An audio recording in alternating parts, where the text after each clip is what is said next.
Right now, you are probably commuting or maybe prepping for a big meeting, right? Yeah, or just absorbing the morning news, yeah. Exactly. Yeah. You are cramming as much information into your brain as humanly possible, just to get an edge. Totally. You are basically sprinting on this high-speed treadmill.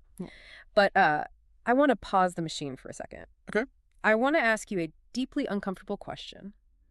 What if the treadmill isn't actually plugged into anything? Oh, wow. Like, what if the entire daily grind you are so dedicated to is what if it's utterly in vain? I mean, that forces us to confront this really terrifying possibility, right? That motion does not equal progress. Yeah. And we usually deflect that existential dread by pointing to, well, conventional milestones. Right, like getting the promotion. Exactly. We tell ourselves we are providing for our families, Yeah. building a career, or, fighting to leave the world a little better than we found it. Right. We use those goals as our armor against the void. Yeah, but today we are taking a sledgehammer to that armor. The mission of this deep dive is to unpack a fascinating, honestly pretty provocative 2024 essay by a writer named Sufeng. Right. It's titled Struggling Without a Clear Purpose Are All in Vain, and it was translated and edited by Kinyu. And it's a wild read. It really is. This is a text that radically questions everything, from our 9-to-5 jobs to our political debates, right down to our core definitions of morality. Yeah, it strips away the illusion of all those societal goals. Totally. And it replaces them with a highly personal and eventually like a cosmic definition of what a successful life actually looks like. Because the author, he's providing a complete paradigm shift here. Yeah. He is demanding that we look at the raw mechanics of human ambition and ask what it actually produces. Right. And before he even attempts to define what the true purpose of life is, he spends a lot of time aggressively outlining what it is not. Oh, yeah. He is incredibly thorough in dismantling the things society tells us we should value. He spares absolutely no one in this critique. Okay, let's unpack this. Let's look at the standard markers of success first. Okay, lay it out. Going to school over and over again to secure some prestigious doctoral degree, useless, according to him. Right? Working yourself to the bone to amass billions of dollars, useless! Yeah. Clawing your way up the corporate or political ladder to hold, an official position of power, also utterly useless. Because he points out this fundamental flaw in the perpetual motion machine of human ambition. Yeah. He asks a very simple but devastating question. Continuously making money, amassing billions of dollars, and then what? Then what is the killer? Exactly. You get the degree, then what? You get the promotion, then what? Right. The psychological mechanism here is that the goalpost just constantly moves. You never actually arrive. You just upgrade the treadmill. Upgrade the treadmill, yes. And he doesn't stop at personal wealth or status. He goes straight for the ideological and online struggles that consume so much of our daily bandwidth. Oh, this is the part that hits close to home for a lot of people. Right. I mean, think about how we spend our days scrolling, watching outrage videos, sharing articles. Arguing aggressively in comment sections. Yes. Constantly writing to defend our worldview. Shuifeng asks what the actual purpose is of trying to maintain ancestral dignity or, preserve traditional culture. Fiercely upholding national unity and universal values. Exactly. And I need to pause here because Shuifeng uses some highly specific, really polarizing examples to illustrate this point. He definitely does. He specifically mentions things like advocating for a market economy versus reform, pushing for democracy and human rights, or choosing between capitalism and socialism. Right. Very heavy topics. Very heavy. He even explicitly brings up defending Putin, upholding the territorial integrity of Ukraine, and the liberation of Taiwan. Yeah. But I want to make this very clear to you listening right now. As we analyze this text, we are absolutely not endorsing any of these political viewpoints. We're taking sides in those geopolitical conflicts. We're not evaluating who is right or wrong there. Exactly. We are just looking at his underlying philosophical premise that the very act of prioritizing any of these massive ideological fights over the true purpose of life is just, doing useless work. And the extremity of his examples is totally intentional there. You think so? Oh, absolutely. Yeah. He is taking the most high-stakes, emotionally charged conflicts in the world to prove that even they are not worth losing your fundamental joy over. Wow. Okay. The point is about the nature of the debate itself and what it physically does to the human nervous system. But I have to stop you there because my immediate reaction to this is intense skepticism. Sure, that makes sense. I look at that list and it just feels incredibly dismissive. I mean, Yeah. isn't defending truth or supporting your family or fighting for basic human rights inherently meaningful? It feels like it should be, right? Yeah. How can he just brush all of that aside as, to use his words, blind tossing about? Well, if we connect this to the bigger picture, Mm-hmm. the crucial distinction Sufeng makes is about priority and outcome. His argument isn't that seeking truth or caring for your family are malicious acts. Right. His argument is about what happens when the struggle becomes an end in itself. If fighting for these grand concepts causes you to lose the underlying purpose of living, the actions become empty. Oh, I You become see. so utterly consumed by the fight for the supposed greater good that your daily lived experience becomes miserable. You're stressed. You're totally disconnected from joy. You're just angry all the time. Exactly. And to him, if your life is miserable, then all those grand struggles were entirely in vain. Because you ruined your own life. Right. You destroyed the only thing you actually possess, your own conscious experience, just to defend a concept. So what does this all mean? If the treadmill of societal, political, and financial goals is ultimately taking us nowhere, what is the actual destination? That's the million-dollar question. Because if you just strip all of that away, it feels like you are left floating in this like existential void. Right. But he doesn't leave us there. He provides a radically simple, almost shocking definition of purpose. Yeah, he states without any ambiguity that the sole purpose of life is to live happily, joyfully, freely, and fulfillingly, full stop. Full stop. That's it. And he doesn't just theorize about this from an ivory tower. He shares his own highly personal metric for success over the last 30 years. Yeah, his own lived experience. He says that by focusing purely on happiness, joy, freedom, and fulfillment, his life became incredibly simple and relaxed. Very relaxed. He proudly claims that for at least 20-some years, he has lived comfortably in a large villa, owned his own car, and that apart from playing games, there is really nothing significant to be done in life. I mean, it is a profound, almost jarring statement to modern ears, isn't it? It really is. Apart from playing games, there is nothing significant to be done. It completely unravels the Protestant work ethic and modern hustle culture in one single sentence. Yes, but this is exactly where my alarm bells start ringing again. I don't blame you. Because hearing that, a lot of people are going to think living in a villa and just playing games for decades sounds, well, incredibly self-indulgent. Sure. Like, is the author just giving us a high-minded, philosophical excuse for pure selfishness?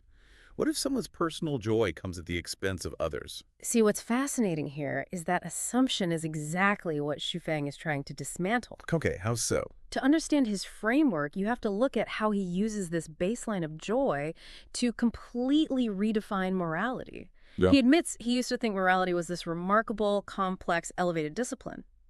But he arrived at a much simpler conclusion. Which is? Anything that brings happiness, joy, freedom, and fulfillment to people is moral.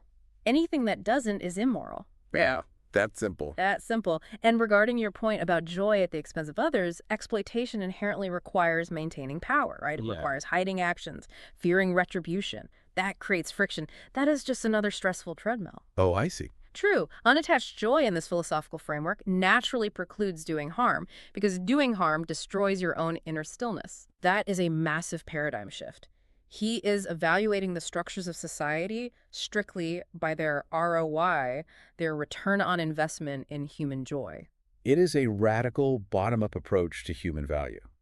I mean, think about how we are fundamentally conditioned to operate. We serve the system. Exactly. We are taught from birth that we must serve institutions, we must serve our marriage, we must serve the legal system, we must serve the nation. Even if it requires immense personal sacrifice or burnout or suffering. Right. But Swifeng flips this entirely upside down.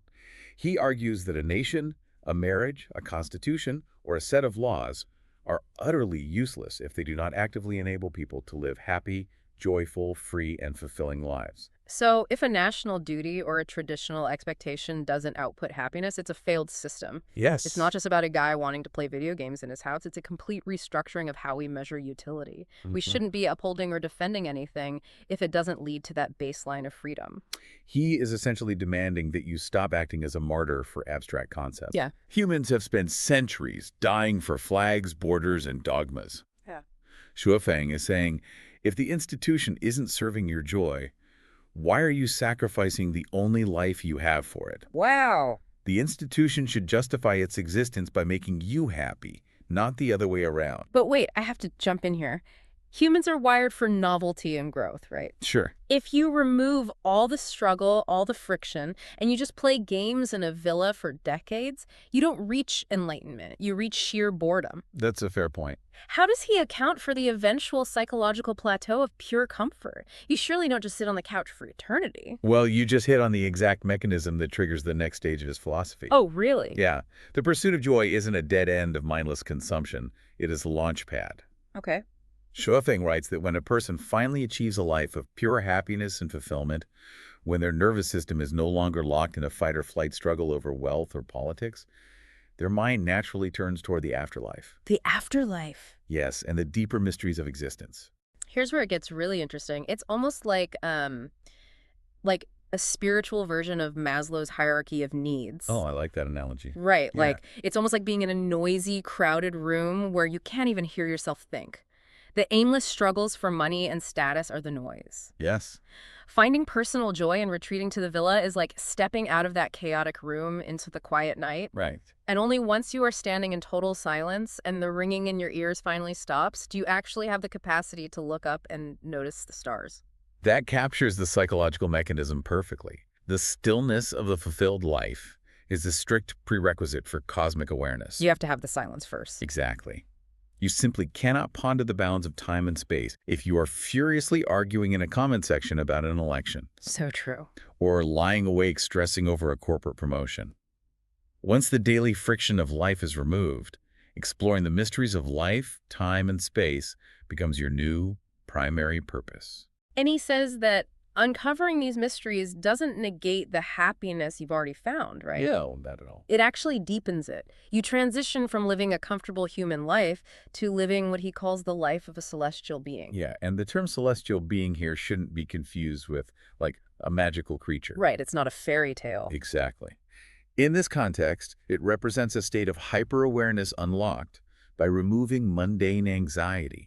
It bridges the gap between material comfort and spiritual enlightenment. The baseline joy creates the safety to do that. Precisely. It creates the psychological safety required to confront the infinite. Which brings us to how this cosmic realization fundamentally shifted the author's own worldview over time, bringing the whole philosophy full circle. Right. He contrasts his past beliefs with his current state of enlightenment.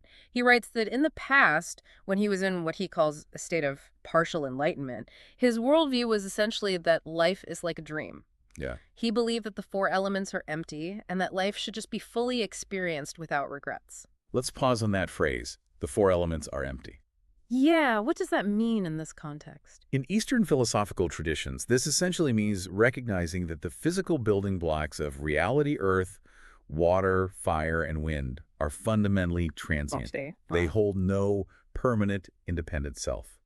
Realizing this leads to a philosophy of ultimate detachment. So his past worldview was essentially life is an empty dream. None of this physical stuff really matters. So just detach, observe the dream, experience it, and don't regret anything. Yeah, it is a very passive, almost nihilistic acceptance of existence. Just floating through it. Right. You observe the illusion of life, but you don't really owe anything to it because it's all going to fade away regardless.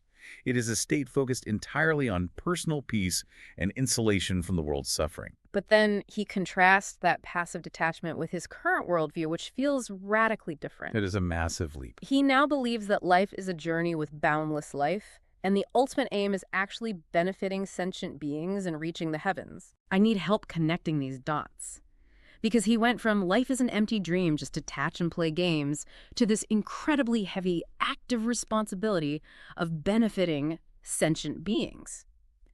How does playing games in a villa eventually lead to universal service? Well, this raises an important question, and it is the defining psychological evolution of his philosophy. Okay. It's where the concept of the celestial being truly takes shape. Hmm. When he viewed life merely as a dream, his focus was solely on his own experience. Because he was just observing. Right.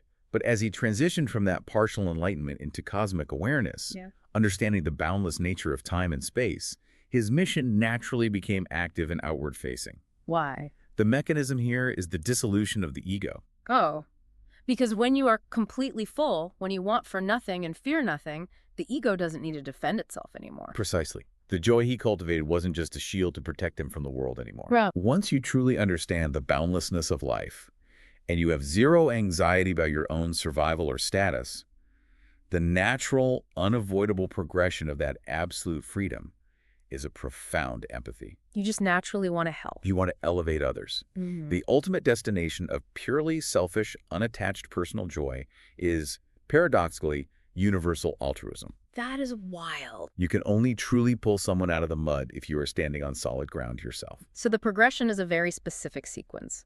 First, recognize and stop the aimless struggles of society. Step off the treadmill. Right. Second, secure a baseline of absolute personal joy, freedom, and stillness. Yes. Third, use the silence of that freedom to explore the cosmos and understand your place in time and space. Exactly. And finally, through that cosmic understanding, turn back around to benefit all sentient beings. It is a breathtaking journey, honestly. From the deafening noise of the world into the profound silence of personal joy, and finally out into the vastness of universal service. It completely reframes everything, and it brings this whole philosophy directly back to you listening to us right now. Yeah. Think about your calendar for this week.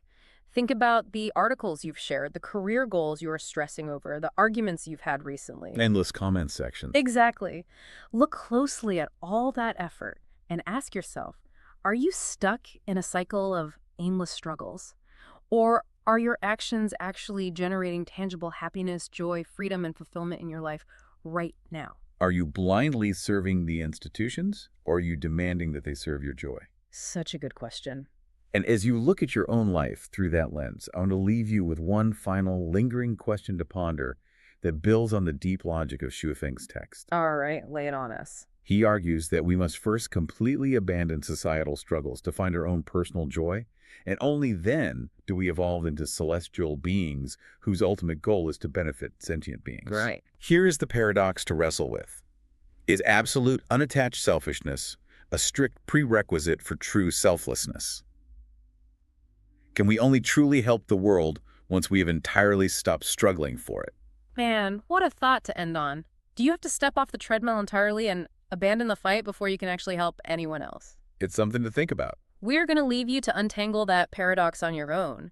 But the next time you find yourself sweating, sprinting, and fiercely arguing over the settings on that high-speed treadmill, maybe take a second to look down, see if the machine is actually moving, and ask yourself if it might be time to step off,